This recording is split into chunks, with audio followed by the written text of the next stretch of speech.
अगर आप कोई भी प्रॉपर्टी सेल करते हैं जिसकी वैल्यू 50 लाख रुपए से ज़्यादा है, तब आपको 1% टीडीएस गवर्नमेंट को पे करना होता है। ये रूल सभी केस में लागू होता है, चाहे वो आपकी शॉप हो, चाहे प्लॉट हो, या फिर मकान हो, या फिर बंगलो हो। अगर एग्रीकल्चर लैंड सेल कर रहे हैं तब उस केस में ये टीडीएस एप्लीकेबल नहीं होता है। अगर आपकी प्रॉपर्टी की वैल्यू 50 लाख से ज़्यादा है तो आपको कंपलसरी हो जाता है 1% टीडीएस गवर्नमेंट को पे करना, जिसके लिए आपको फॉर्म 26Q भी फिल करना होता है। एंड उसके बाद आप ऑनलाइन या ऑफलाइन पेमेंट कर सकते हैं। ऑनलाइन करने के लिए आप जो है नेट बैंकिंग या क्रेडिट कार्ड के थ्रू या डेबिट कार्ड के थ्रू पेमेंट कर सकते हैं। ऑफलाइन आप किसी भी बैंक में जाकर इस पेमेंट को जमा करा सकते हैं। तो इस वीडियो में मैंने सब कुछ बताया कि किस तरह से आप ऑनलाइन फॉर्म 26Q भी फिल कर सकते हैं और पेमेंट कर सकते हैं। उसके बाद आप अगर फॉर्म 16 भी डाउनलोड करना चाहते हैं तो वो भी कर सकते हैं। तो पेमेंट के 5 दिन बाद आप फॉर्म 16 डाउनलोड कर सकते हैं ऑनलाइन, जो कि एक प्रूफ होता है कि आपने एक्स अमाउंट का टीडीएस पे किया है। तो चलो वीडियो स्टार्ट करते हैं।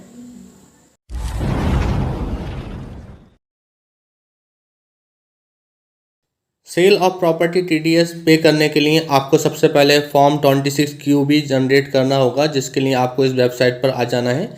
इसका लिंक मैंने वीडियो के डिस्क्रिप्शन में दे दिया है और यहाँ पर आपको सारी इन्फॉर्मेशन भी मिल जाएगी कि आपको कितना परसेंटेज टीडीएस पे करना होगा अगर आपकी प्रॉपर्टी वैल्यू 50 लाख से ज़्यादा है, और उसके साथ ही साथ आपको कौन कौन से डॉक्यूमेंट्स चाहिए होंगे टीडीएस पे करने के लिए। तो इस वेबसाइट को जैसे ही आप नीचे स्क्रॉल डाउन करेंगे, यहाँ पर आपको एक लिंक मिल जाएगा, online form for furnishing TDS on property form 26QB। इस लिंक पर आपको क्लिक कर लेना है, एक न्यू विंडो ओपन हो जाएगी। यहाँ पर आपको काफ़ी सारे फॉर्म मिल जाएंगे, इसमें से आपको TDS on property form 26QB proceed कर लेना है। इसके बाद यहाँ पर आपको एक न्यू विंडो मिल जाएगी और यहाँ पर लिखा आ रहा है टाइम रिमेनिंग 29 मिनट्स, मतलब जो 30 मिनट्स का टाइम मिलता है, 30 मिनट्स के अंदर आपको जो सारी डिटेल्स यहाँ पर फिल करनी होती है। यहाँ पे 4 टैब होती हैं, tax payer info, address, property details and payment info. आपको चारों टैब कंप्लीट ऑल इन्फॉर्मेशन के साथ में फिल करनी है। जो पहला ऑप्शन है टैक्स एप्लीकेबल, अगर आप कॉर्पोरेट हैं तो आप पहला वाला ऑप्शन चूज करेंगे, अदरवाइज अगर इंडिविजुअल हैं तो आप सेकंड वाला ऑप्शन चूज कर लेंगे। उसके बाद financial year and assessment year वो ऑटोमेटिकली पॉपुलेट हो जाएगा। एंड उसके बाद जो टाइप ऑफ पेमेंट आ रहा है वो already 800 TDS on sale of property लिखा आ रहा है, तो उसको आपको एज इट इज़ रहने देना है। इसके बाद आपको जो है status of the property seller, मतलब जो रेजिडेंट है या नॉन रेजिडेंट है। अगर आपकी प्रॉपर्टी जो रेजिडेंट है तो आप उसको रेजिडेंट सेलेक्ट कर लीजिएगा, और नॉन रेजिडेंट है तो उसके लिए फॉर्म 27Q एप्लीकेबल होता है। तो आप इस विंडो को क्लोज कर दीजिएगा एंड पहला वाला ऑप्शन रेजिडेंट चूज कर लीजिएगा। उसके बाद आपको यहाँ पर बायर का पैन नंबर एंटर करना होगा, जो बायर है उनका वैलिड पैन नंबर यहाँ पर एंटर करना होगा। एंड उसके बाद दोबारा से उनका पैन नंबर एंटर करना होगा कंफर्म करने के लिए। उसके बाद यहाँ पर आपको सेलर का पैन नंबर एंटर करना होगा और उनका स्टेटस ऑटोमेटिकली पिकअप हो जाएगा एज इंडिविजुअल, ठीक है। एंड दोबारा से फिर सेलर का पैन नंबर एंटर करना होगा कंफर्म करने के लिए। एंड उसके बाद आप नेक्स्ट के ऑप्शन पर क्लिक करेंगे। अब यहाँ पर बायर को पूरी डिटेल्स एंटर करनी होगी अपने एड्रेस के बारे में, तो उनका जो एरिया, विलेज, डिस्ट्रिक्ट और house number, state, pin code, email ID, सब कुछ यहाँ पर एंटर करना होगा। अगर बायर एक से ज़्यादा हैं तो यहाँ पर आप यस सेलेक्ट करेंगे, अदरवाइज अगर सिंगल वायर है तो उसको नो रहने देंगे। उसके बाद नीचे स्क्रॉल डाउन करेंगे और यहाँ पर सेलर को अपनी सारी डिटेल्स प्रोवाइड करनी होगी, घर का address, flat number, road, city, district, state, pin code, email ID and mobile number. अगर सेलर इंडिविजुअल है तो नो रहने देंगे यहाँ पर, अगर जो है दो लोग एक से अधिक हैं तो यहाँ पर आपको यस करना होगा। उसके बाद नेक्स्ट के बटन पर क्लिक करेंगे।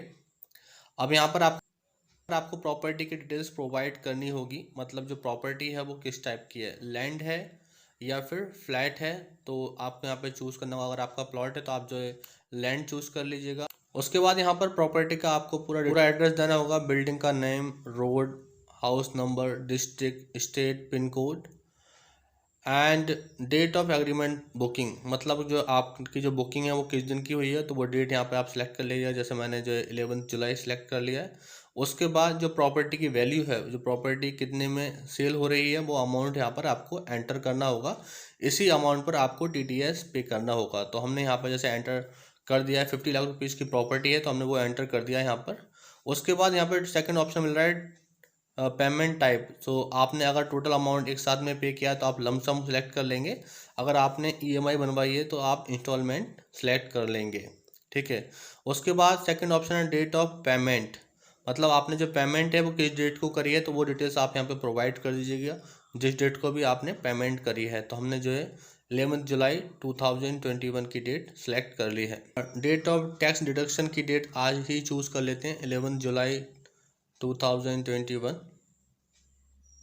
उसके बाद यहाँ पर आपको अपनी प्रॉपर्टी की टोटल अमाउंट एंटर करनी होगी दोबारा से, मतलब जो आपकी प्रॉपर्टी जो कितने रुपए में सेल हो रही है। अगर करोड़ में तो आप करोड़ सेलेक्ट कर लीजिएगा, और लाख्स में तो लाख्स, जैसे हम यहाँ पे 50 लाख्स की प्रॉपर्टी है तो हम 50 लाख सेलेक्ट कर लेंगे। उसके बाद अगर आपके कोई थाउजेंड्स, हंड्रेड, टेंस, वंस जो भी अमाउंट है वो आप यहाँ पे सिलेक्ट कर लीजिएगा। उसके बाद टोटल अमाउंट पेड, मतलब जो आपका अमाउंट है टोटल जिस पे आपको TDS पे करना है, वो अमाउंट आपको यहाँ पर एंटर करना होगा। फॉर एग्जांपल आपकी प्रॉपर्टी की वैल्यू 50 लाख रुपीज़ है तो आप यहाँ पे 50 लाख रुपीज़ एंटर कर देंगे, ठीक है। उसके ऊपर ही आपको 1% का TDS देना होगा, जैसे ऑटोमेटिकली 1 रुपीज़ का TDS, 1% TDS आ रहा है लिखा हुआ। उसके बाद basic TDS amount to be paid. So आप जो 50 लाख रुपीज़ का 1% कैलकुलेट कर लीजिएगा, जो कि 50,000 रुपीज़ आता है, तो हमने यहाँ पे एंटर कर दिया है। उसके बाद यहाँ पे interest and fee, interest and fee भी अगर डालनी होती है, अगर आप अपना TDS लेट पे करते हैं, तो हम जो टाइम पर पे कर रहे हैं तो हमको यहाँ पर इसको डालने की ज़रूरत नहीं है। Total payment value in words में भी लिखी आ जाएगी नीचे। उसके बाद नेक्स्ट कर लेंगे। नेक्स्ट करने के बाद अब यहाँ पर आपको जो है पेमेंट करनी होगी इस अमाउंट की। यहाँ पे 2 ऑप्शन मिल जाते हैं आपको, E-टैक्स पेमेंट इमीडिएटली और second e tax payment subsequent data by visiting any of the bank branch. तो हम जो पहला वाला ऑप्शन चूज़ कर लेते हैं, इमीडिएटली पेमेंट वाला, और हम यहाँ पर नेट बैंकिंग के थ्रू पेमेंट कर रहे हैं। तो यहाँ पर जो आप नेट बैंकिंग सेलेक्ट कर लीजिएगा। उसके बाद जिस बैंक से भी आप पे करना चाहते हैं वो बैंक यहाँ पे आप सेलेक्ट कर लीजिएगा। एंड उसके बाद आपको यहाँ पर जो एक कैप्चा नज़र आ रहा है वो कैप्चा एंटर करना है। कैप्चा एंटर करने के बाद आपको प्रोसीड के बटन पर क्लिक करना है। अब यहाँ पर जो है आपकी समरी रिपोर्ट ओपन हो जाएगी, मतलब प्रीव्यू। आप जो सारी डिटेल्स एक बार डबल चेक कर लीजिएगा, जो भी डिटेल्स आपने प्रोवाइड की है बायर एंड सेलर की, और जो भी आपका टैक्स बनता है, सारी डिटेल्स एक बार चेक कर लीजिएगा। और दोनों का पैन नंबर भी यहाँ पर दिखा देगा, पैन नंबर एक्टिवेटेड है या नहीं है। तो सारी डिटेल्स चेक करने के बाद ही आई एग्री बटन पर क्लिक करेंगे एंड उसके बाद कंफर्म करेंगे। अगर आपको कोई भी इन्फॉर्मेशन चेंज करनी है तो आप एडिट के बटन पर जाकर चेंज कर सकते हैं। कंफर्म करने के बाद यहाँ पर आपका जो एक्नॉलेजमेंट नंबर है वो जनरेट हो जाएगा। आप उस एक्नॉलेजमेंट नंबर को अपने पास नोट करके रख लीजिएगा। इसके बाद सबमिट टू दी बैंक करेंगे, और जैसे आज पे क्लिक करेंगे यहाँ पर एक पेमेंट गेटवे ओपन हो जाएगा। यहाँ पर आपको 2 ऑप्शन मिल जाएंगे, retail user and corporate user है। तो आप जो पहला वाला ऑप्शन है रिटेल यूज़र, क्लिक हियर पर क्लिक कर लेंगे। अपना net banking user ID and password enter करने के बाद मेक पेमेंट पर क्लिक कर लेंगे। पेमेंट होने के बाद आप जो है फॉर्म 26 QB डाउनलोड कर सकते हैं। होम पेज पर जाने के बाद यहाँ पे लिंक मिल जाएगा प्रिंट फॉर्म 26 QB। जैसे ही आप इस लिंक पर क्लिक करेंगे यहाँ पर एक न्यू विंडो ओपन हो जाएगी। यहाँ पर आपको वायर का पैन नंबर, सेलर का पैन नंबर एंड आपके जो एक्नॉलेजमेंट रिसिप्ट नंबर वो एंटर करना होगा। उसके बाद आपको जो असेसमेंट ईयर यहाँ पर सिलेक्ट करना होगा। एंड उसके बाद आपको जो नीचे कैप्चा लिखा आ रहा है वो कैप्चा एंटर करना होगा। कैप्चा एंटर करने के बाद प्रोसीड करेंगे। प्रोसीड करने के बाद आपका फॉर्म 26 QB डाउनलोड हो जाएगा आपके रेफरेंस के लिए। तो वो आप अपने सिस्टम या मोबाइल में सेव कर लीजिएगा। अगर आप अपना फॉर्म 16 डाउनलोड करना चाहते हैं तो पेमेंट के 5 दिन के बाद वो भी डाउनलोड कर सकते हैं, जिसके लिए आपको अनदर वेबसाइट पर जाना होगा, जिसका लिंक मैंने वीडियो के डिस्क्रिप्शन में दे दिया है। वहाँ जाकर आप इस वेबसाइट को ओपन कर लीजिएगा एंड उसके बाद यहाँ पर जो है टैक्स पेयर सेलेक्ट कर लीजिएगा। उसके बाद अगर आपके पास यूज़र ID एंड पासवर्ड है तो उसको एंटर करके लॉगिन कर लीजिएगा। Otherwise register as new user पर क्लिक करके आपको जो यहाँ पर कुछ डिटेल्स देनी होगी, जैसे आपका पैन नंबर, आपकी डेट ऑफ बर्थ, आपका फर्स्ट नेम, लास्ट नेम, सारी डिटेल्स एंटर करने के बाद आप जो है वेरिफिकेशन कोड एंटर कर दीजिएगा एंड उसके बाद प्रोसीड कर दीजिएगा। उसके बाद यहाँ पे आपको काफ़ी सारे ऑप्शन मिल जाएंगे। तो आपको यहाँ पे जो है थर्ड वाला ऑप्शन है, option third, mention details of 26 QB statement details filled by buyer before correction. ठीक है, तो यहाँ पर आप जो अपना जो एक्नॉलेजमेंट नंबर है वो एंटर कर दीजिएगा। उसके बाद पैन ऑफ बायर, बायर का पैन नंबर एंटर कर दीजिएगा एंड उसके बाद जितना आपने TDS पे किया वो अमाउंट यहाँ पे एंटर करिएगा। ठीक है, एंड करेक्शन ID रिक्वेस्ट वो यहाँ पर एंटर कर दीजिएगा। उसके बाद update PAN of the buyer, तो यहाँ पर उनके डिटेल्स एंटर कर दीजिएगा एंड उसके बाद पैन नंबर ऑफ सेलर यहाँ पर एंटर कर दीजिएगा।